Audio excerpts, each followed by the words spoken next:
새벽 2시. 내일 면접입니다. 인생이 걸린 자리예요. 그런데 당신의 손은 지금 쇼츠를 넘기고 있습니다. 한 개만 더. 한 개만 더. 벌써 47분째입니다.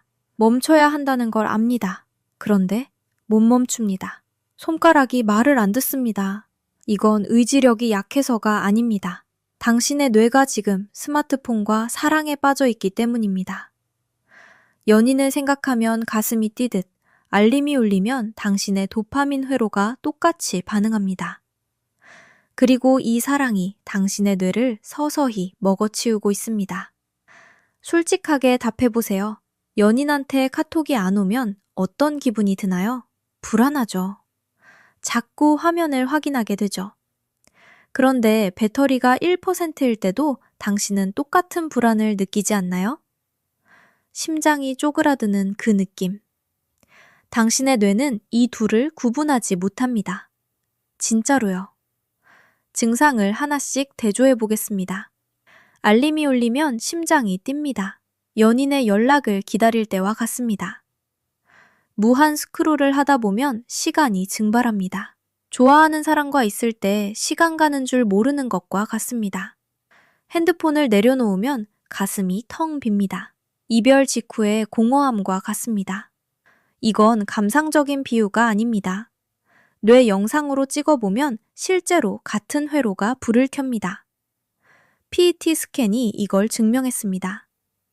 소셜미디어에 중독된 사람의 뇌는 물질 중독 환자의 뇌와 같은 패턴으로 반응합니다. 같은 패턴입니다. 소셜앱을 자주 여는 사람일수록 뇌의 보상 중추에서 도파민이 더 많이 합성돼요. 알림 하나에 당신의 뇌가 중독 물질을 투여받은 것처럼 달광하는 겁니다. 한국인의 하루 평균 스마트폰 사용 시간은 5.2시간입니다. 깨어있는 시간의 3분의 1. 연인에게도 이만큼 시간을 쓰지 않습니다. 청소년은 더 심각합니다.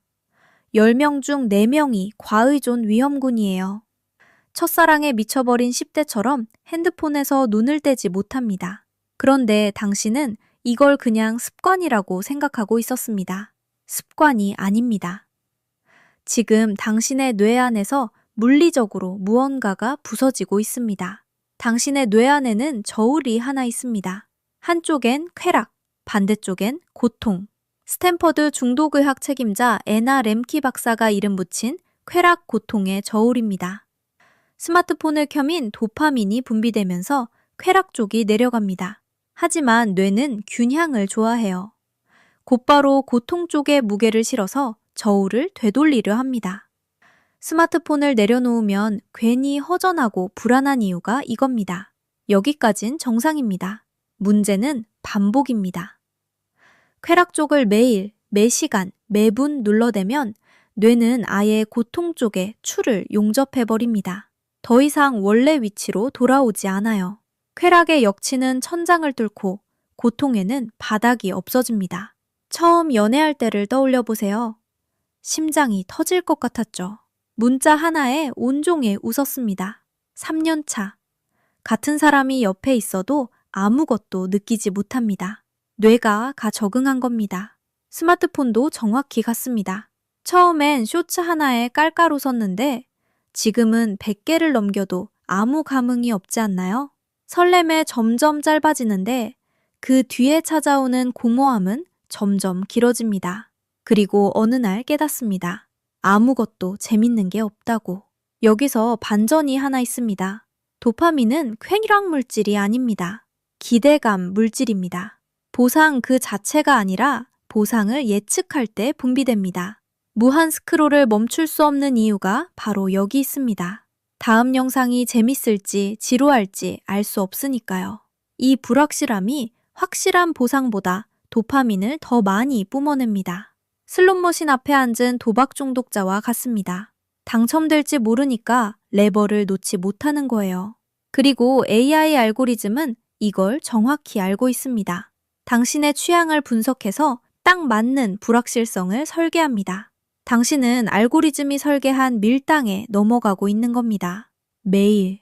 이걸 매일 반복하면 뇌의 안테나가 녹아내립니다. 도파민 안테나라고 불리는 D2 수용체가 줄어들어요. 안테나가 부서지면 기대감 자체가 사라집니다. 내일이 기대되지 않는 뇌.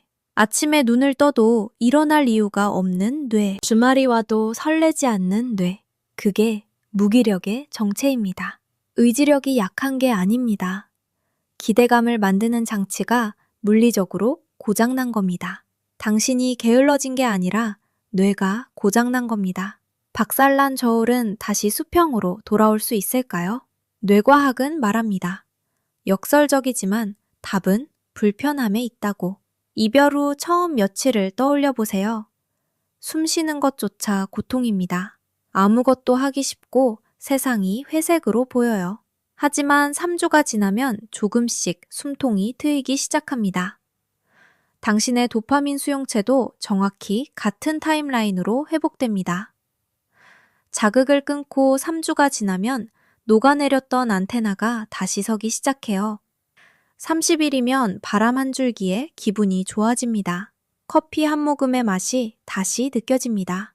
90일이면 세상이 완전히 달라 보여요. 핵심은 도파민을 줄이는 게 아닙니다. 뇌에게 회복할 시간을 주는 겁니다. 이별 후에 전 연인의 SNS를 매일 들여다보면 절대 잊을 수 없잖아요. 마찬가지입니다. 자극을 계속 들이부으면 수용체는 영원히 돌아오지 않습니다. 방법은 3가지입니다. 첫째, 자극을 차단하세요. 스크린 타임 제한을 걸고 알림을 꺼두세요. 전 연인의 연락처를 차단하는 것과 같은 원리입니다. 뇌가 그 자극을 잊을 기회를 만들어주는 거예요. 둘째, 의도적으로 불편함을 선택하세요. 찬물 샤워, 30분 걷기. 저울의 고통 쪽을 스스로 건드리면 뇌는 균형을 맞추려고 쾌락 쪽 감도를 올립니다. 아무것도 안 한 날보다 힘든 일을 한 날 저녁이 더 편안한 이유가 이겁니다. 셋째, 아주 작은 성취를 쌓으세요. 방 청소, 5분 스트레칭. 하찮아 보여도 행동을 완료하면 도파민이 분비되고 그 도파민이 다음 행동의 마중물이 됩니다. 의욕이 생겨서 움직이는 게 아닙니다. 움직이니까 의욕이 생기는 겁니다. 운동으로 만든 도파민은 운동을 멈춘 뒤 일주일이 지나도 유지돼요. 참고로 가장 강력한 중독물질에 빠졌던 사람도 12개월에서 17개월이면 도파민 수송체가 거의 정상 수준으로 회복됩니다. 최악의 중독에서도 뇌는 돌아옵니다. 스마트폰에 빠진 당신의 뇌는 그보다 훨씬 가볍습니다. 중독은 도파민 시스템을 파괴하는 악수만이지만 몰입은 그걸 강화하는 선수만이에요. 당신이 해야 할 일은 악순환의 고리를 끊고 선순환의 첫 바퀴를 돌리는 것뿐입니다. 당신의 뇌는 스마트폰과 사랑에 빠져 있었습니다. 그 사랑이 도파민 저울을 부쉈고 부서진 저울이 보내는 신호가 바로 무기력이었습니다. 아침에 눈을 떠도 아무것도 하기 싫었던 이유, 해야 할 일을 알면서도 손이 움직이지 않았던 이유, 전부 의지력의 문제가 아니었습니다.